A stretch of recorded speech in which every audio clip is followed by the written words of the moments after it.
Blog post time. Tons of great stuff coming to the game. We're going to get a Danger Room. I like Danger Room. Probably my second favorite game mode. I like Crucible, Danger Room, and then Alliance War, I suppose. And then there's going to be a controversial Alliance event that is centered around spending training materials. And I'm not sure how well that's going to be received. Also, going to be good access to Daimon Hellstrom, 100 shards. We'll talk about it. So what do we got? Greetings, Commanders. Here's your battle plan. On the 20th, we got Phantom Rider Battle Pass. Are you going for that? I actually have not really been buying all of the battle passes like I used to. A couple of years ago, I would just bought them all. Phantom Rider is kind of a weird character. Like, yeah, where you get them for free over time, whether or not you buy the battle pass or not. Might have some value inside of Battleworld. War, what do you want to upgrade the other 4 characters? I feel like probably a lot of people have passed over this and it didn't seem like a mandatory team, unlike the Brimstone team, which we're going to talk about. Danger Room, excited about that. Raid Warzone, which is Alliance event, not tied to raids though. Broken King week 12, we're going to get the remainder of the Blaster shards to get him to 7 yellow. If you don't have him at 7 yellow already. Hellcat, the final member of Brimstone. Brimstone's important. Not only a very good, amazing good Alliance War team, but also kind of like the Battleworld team, like the Astral. So definitely an important team for getting Sentry Battleworld. And this will be without the handicapped difficulties. You could do whatever you want there. Last week we kind of had like a beta, if you will, just, and there were bugs, so maybe it was good that they did it that way. First couple hours of Battleworld did not work correctly. Multiversal Hellstrom, we're going to go over that event. There's going to be access to 100 Daimon Hellstrom, who will also be going to the Antimatter store. Also worth noting is that we are winding down. We got 24 days, and I feel like I got way too much. 800,000, spend it. I got 24 days because this expires, and I don't think I want shop currency, so I definitely want to start spending that antimatter more consistently, right?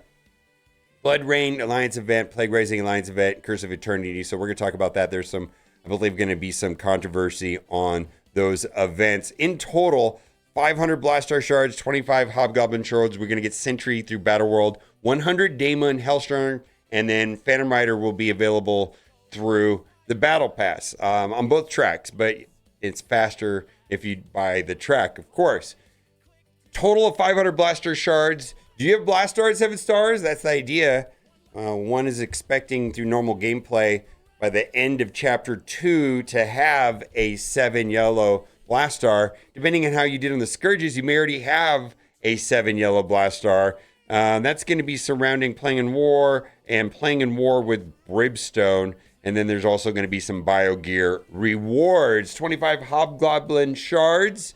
This is going to be tied to earning ally supply, 10 orbs, battle and war and raid. And then more importantly, playing in raid with Insidious 6, which I am currently already doing. Rewards are going to be not only the 25 Hobgoblin shards, Scorpion Diamond Orb fragments, and again, Armory 20 Orb fragments. Now, I don't know if it's just me, maybe you've experienced this, but I feel like I need as many Gear Tier 20 pieces as possible, but it feels like it's loosened just a tad.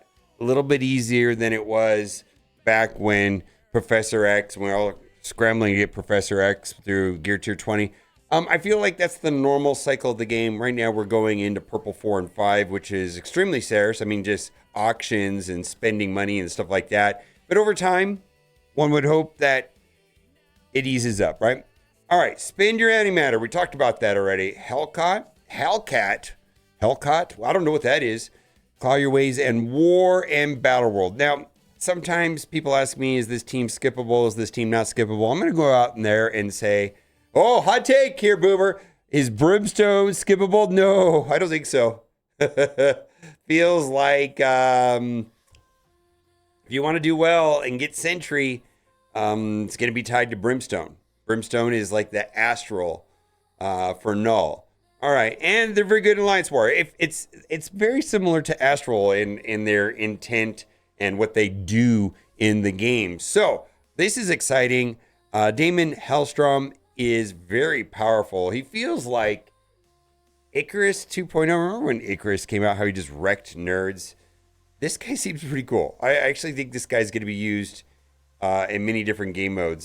He just very much has like a Icarus feel in the way that he plays. So if you heard, Marvel Strike Force is breaking out the app soon onto the web. That's right. You'll be able to play your favorite game on a web browser, which is a big relief to me because I've been playing on, like right here, this is a Android emulator. I use LD Player. Other people use Mimu, Nox, or BlueStacks, but I use LD Player, and well, they're temperamental. And I feel like I get way more crashes than I do on my phone. I mean, I do. So anyways, celebrate this exciting news by earning 100 Daimon Hellstrom shards from this global milestone. But remember, have to take part to get rewards. Want to get even more rewards? Click points from a daily free offer on the web playable to push the score higher and earn more rewards. Here are the details of the global milestone. Also, there's going to be a reward to collect on the web for next week where it should be enough to take a single character to purple ISO 5, which is going to be super, super important for getting Blue Marvel. All right. Zombie training event. Sink your teeth into ISO 8 resources and shards for your zombie and vampires with these 2 special alliance events. Okay, so this is where it's controversial, I think. Head to the supply store and use your surplus training modules to open vampire orbs. Boo! This is an alliance event. So there, whenever there's an alliance event, maybe one would be compelled to do more of this than they would want to. I don't know how I feel about this. No numbers or details here, but this doesn't sound player friendly to me. Orbs have a chance to reward troops of various tier levels.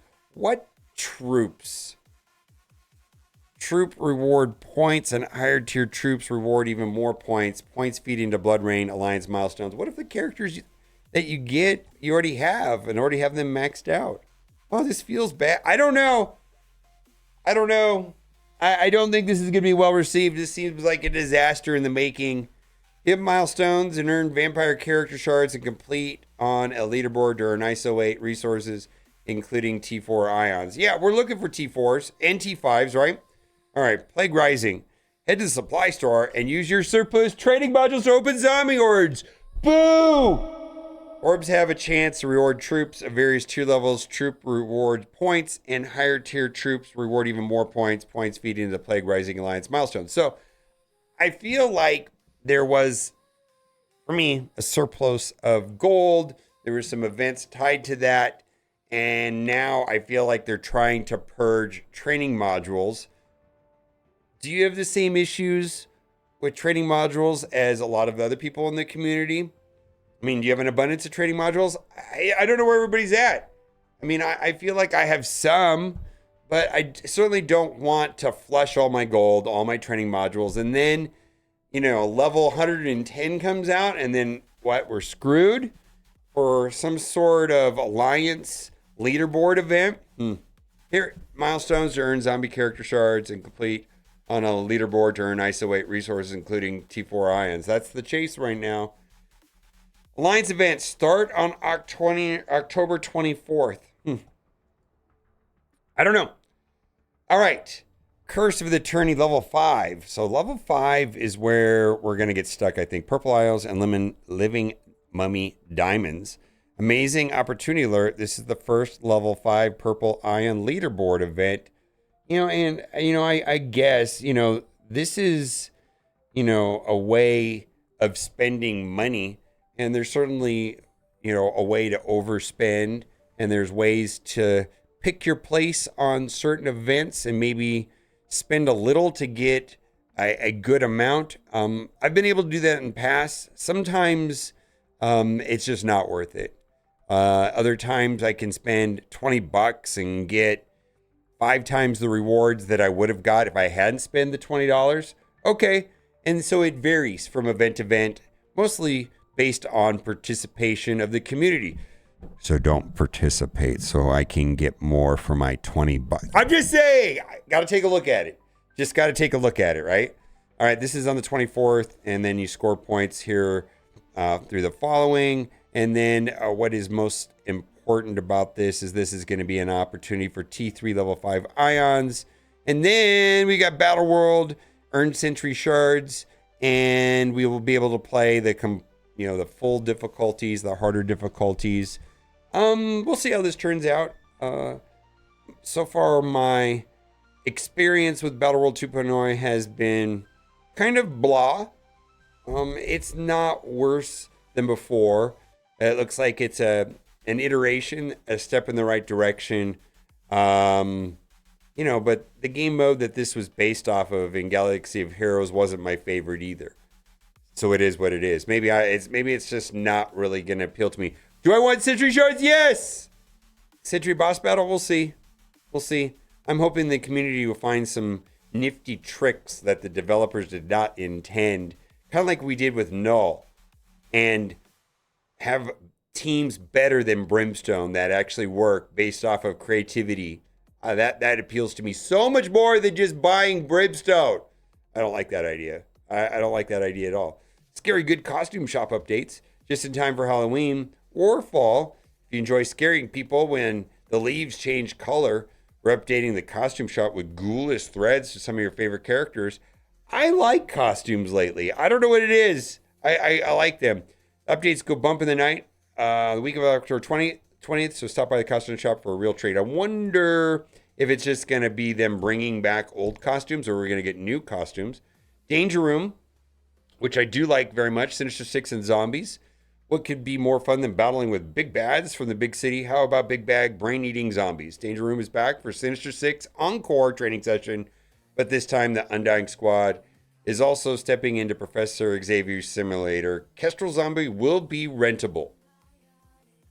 So my best guess is that they typically make the latest and greatest, newest team that is available in the Danger Room perform the best. It feels like that has been the intent of Danger Room as it comes out, kind of incentivizes me to play the newest teams and grind through it. Fine. I believe that's the intent of Danger Room, is to kind of push us into using new teams and new characters, and it in some way makes finishing it easier for the people that spent money on the characters. They're going to have an easier time, right? Renting Zombie Kestrel, cool. Danger Room opens up on the 20th, and then also we will have Twitch drops. This has been going on for a while. They've been doing Twitch drops. They reset every Monday at server reset. So, like, if you haven't gotten last week's Twitch drops, you can do that now. And then on Monday, you can start the process over and get the following items. All right, Friday free claim always comes later in the day. The one thing in this thing that kind of was some red flags was this right here. We'll have to see how that actually plays out. And what do they mean by all this? What kind of characters? I don't know. I don't know if I like that. Bye for now.